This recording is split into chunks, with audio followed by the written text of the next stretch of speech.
हरे कृष्णा माता जी, आपका बहुत बहुत धन्यवाद। बहुत ही सुंदर प्रश्न पूछने के लिए।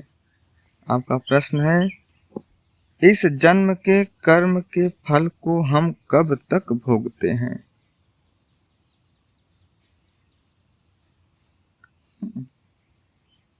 दुनिया में किसी भी प्रकार का विज्ञान समझना थोड़ा आसान भी है, लेकिन कर्म के फल के विज्ञान को समझना, कर्म के विज्ञान को समझना बड़ी टेढ़ी खीर है।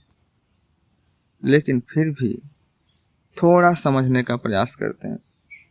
जैसे हम खेत में अलग अलग प्रकार के बीज डालते हैं, अलग अलग प्रकार के बीज जो फल देता है वो अलग अलग समय में देता है। जैसे कुछ बीज ऐसे होते हैं जिसका फल हमें 1 महीने में ही मिल जाता है, कुछ ऐसे होते हैं 3 महीने 4 महीने में मिलता है, जैसे धान गेहूं की खेती। आम का बीज सालों साल ले लेता है, बरगद का वृक्ष कई साल ले लेता है। उसी प्रकार से हमारे जीवन में भी हम जो भी कुछ कर्म करते हैं इस जीवन में, उसका फल हमें अलग अलग समय पर मिलता है। जैसे हम पढ़ाई कर रहे हैं, हाई स्कूल में है, उसका फल हमें 2 साल में, इंटर में पहुंचे उसका फल 2 साल में, ग्रेजुएशन किए बीटेक किए उसका फल 2 साल में, नौकरी कर रहे हैं उसका फल हर महीने के लास्ट में मिलता है सैलरी के रूप में। इस प्रकार के फल हैं। दारू पी रहे हैं दबा के, उसका फल हमें कुछ सालों के बाद मिलता है, लीवर खराब हो जाएगा। गुटखा खा रहे हैं उसका फल कई सालों के बाद मिलता है। खूब सारा मिर्ची खा लो रात में, उसका फल हमें सुबह ही पता चल जाएगा। किसी को छेड़ दो, उसका फल आपको तुरंत मिल जाएगा। तो अलग अलग कर्म का जो है फल अलग अलग समय पर मिलता है। कुछ कर्म ऐसे होते हैं जिसका फल हमें तुरंत मिलता है, कुछ फल ऐसे होते हैं जिसका 1-2 साल बाद मिलता है, कुछ कर्म ऐसे होते हैं जिसका फल हमें 10, 15, 20 साल के बाद मिलता है। लेकिन कुछ फल ऐसे होते हैं जिसका कुछ कर्म ऐसे होते हैं जिसका फल हमें अगले जन्म में मिलता है। लेकिन कुछ कर्म ऐसे भी होते हैं जिसका फल हमें जन्म आफ्टर जन्म मिलता है, 1, 2, 4 जन्मों के बाद मिलता है। कौन से कर्म का फल हमें किस जन्म में कब मिलेगा, ये जानना न तो हमारा काम है और न ही हम जान सकते हैं। ये तो केवल भगवान को ही पता है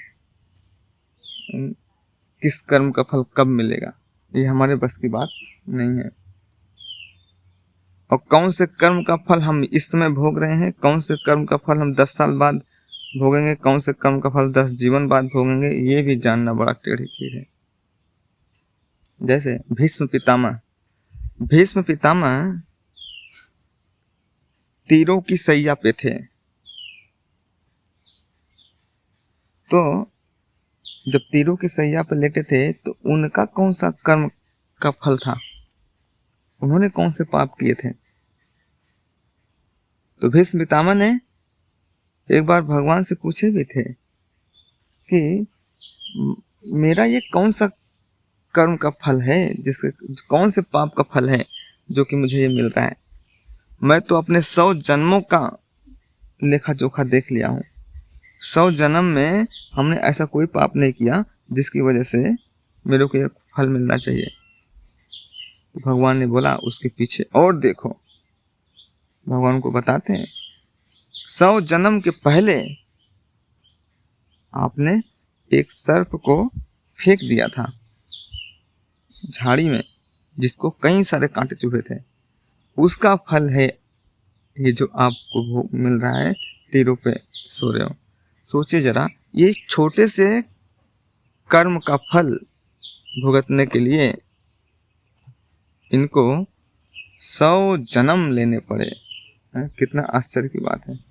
उस कर्म का फल भोगने का समय ही नहीं मिला इनको, क्योंकि इन्होंने इतने पुण्य कर्म किए थे, उसका नंबर ही नहीं आ रहा था। कहने का तात्पर्य कि हमारे जीवन में कर्म का जो फल है बहुत ही कॉम्प्लेक्स है, बहुत ही सघन है, ये हमें समझना होगा। तो जो आपका प्रश्न है, इस जन्म के कर्म के फल को हम कब तक भोगते हैं, ये लाइफ आफ्टर लाइफ हम भोगना पड़ता है। लेकिन इसको फिनिश करने का भौतिक संसार में केवल एक ही रास्ता है, वो क्या है कि हम भजन करने लग जाएं, भगवान के नाम का जप करने लग जाएं। जैसे ही हम भगवान के नाम का जप करने लग जाते हैं, शरणागति होने लग जाते हैं, भगवान के अंडर द गाइडेंस सेवा करने लग जाते हैं, अगर हमारा समर्पण 100% हो गया, जैसे भगवान कहते हैं सर्वधर्म परित्यज्य माम एकम शरणम व्रज अहम त्वं सर्वपापेभ्यो मोक्षयिष्यामि मा शुचः। अगर हम शरणागति हो जाते हैं, 100% शरणागति हो जाते हैं, तो हमें भगवान कहते हैं कि एक जन्म के नहीं, पापेभ्यो मतलब अलग अलग जन्मों के सारे पापों को जलाकर भस्म कर देते हैं, नष्ट कर देते हैं। अगर हम तीव्रता के साथ, जितना तीव्रता के साथ भक्ति में लग जाएंगे, हमारा जो कर्म का फल है उतना ही तीव्रता के साथ घटता चला जाएगा। अगर हम 100% सरेंडर हो जाते हैं तो हमारा सारे के सारे कर्म का फल फिनिश हो जाता है एक झटके में।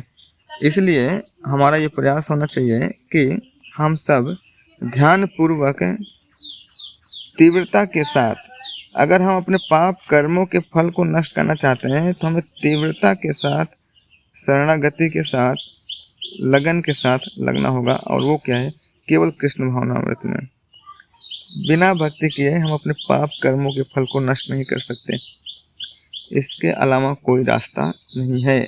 नहीं तो हमें कर्म का, जो भी कर्म हम कर रहे हैं उसका फल भोगने के लिए हमें लाइफ आफ्टर लाइफ इस संसार में चक्कर लगाना पड़ेगा।